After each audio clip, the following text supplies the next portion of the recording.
hayot o'zi tavakkaldan iboratda. Hozir mana o'ylab kelyapman, hozirgacha bosib o'tgan umrimda bir ortga nazar tashlasam 2018-yilda Koreyaga kelishimdan oldin shu narsani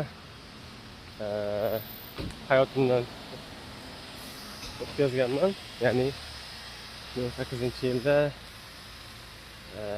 pul berib turishga o'sha kelishimga meni ta'minlamoqchi bo'lgan odam bor edi.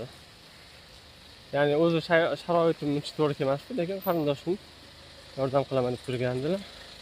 Undan keyin Koreyaga ketish uchun xohishim bor edi. Undan keyin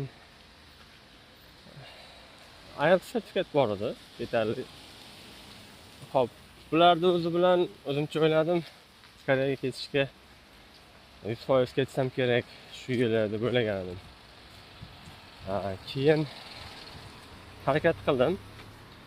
Hamma hujjatlarni topshirib, oxiriga etap kelganda shunaqa bir vaziyat bo'ldiki, keta olmaydigan bo'lib qoldim.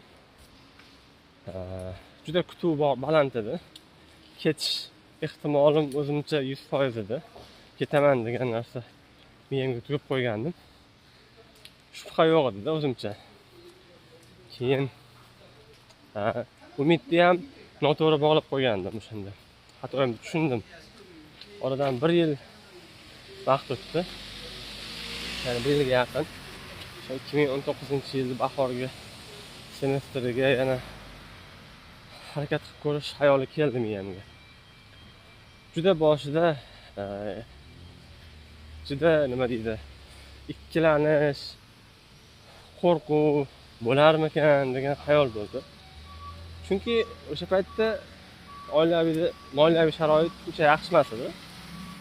Ya'ni kimdir menga o'sha summani topib berib turishga, masalan, uydagilarim, dadamlarni ham uncha moliyaviy sharoitlari yaxshi emasdi. Shu narsa o'ylantirardi-da. Ha, mayli, o'qishga topshirarman. Viza ham chiqar, xarajatlarchi degan narsa o'ylantirardi. Keyin o'sha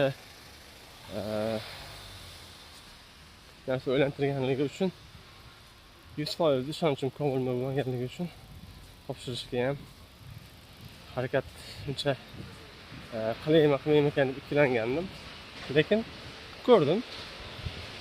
Shu ishlarimda boshlab hujjatlarni yig'ishni boshlagandan keyin hamma jarayonlar tugab, endi pul to'lash jarayoniga kelib qoldi. Invoice olish kerak, invoice olib pul to'lash kerak. Endi o'sha